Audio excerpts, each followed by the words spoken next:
Toxic पदार्थ होते हैं जैसे CO2 वगैरह होते हैं, ऐसे जो पदार्थ है उनको इकट्ठा करता है और उनको कहाँ मिलाया जाता है? रक्त में मिलाया जाता है। ठीक है। और रक्त अब क्या है, उस रक्त को क्या कहेंगे जिसमें CO2 मिली हुई है, उसको कहेंगे अशुद्ध या डीऑक्सीजनित रुधिर। डीऑक्सीजनित रुधिर का मतलब है जिसमें ऑक्सीजन की मात्रा कम है और CO2 की मात्रा क्या है? ज्यादा है। ठीक है। तो डीऑक्सीजनित जो रुधिर होगा वो शरीर के सभी अंगों से अलग अलग सिराओं के द्वारा इकट्ठा किया जाएगा और फिर लास्ट में वो पूरे जो सिराएं हैं वो कहाँ डालेगी अपने रक्त को?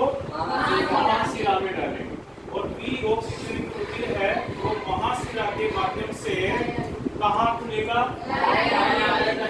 दाएं आलिंद में लाया जाएगा। तो शरीर के अंगों से महाशिरा के द्वारा रुधिर को दाएं आलिंद में लाया जाता है।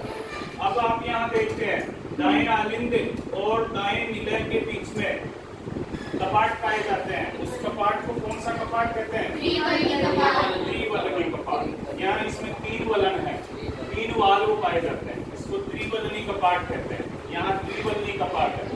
त्रिवलनी कपाट के द्वारा दाएं आलिंद से रुधिर कहाँ गया? दाएं।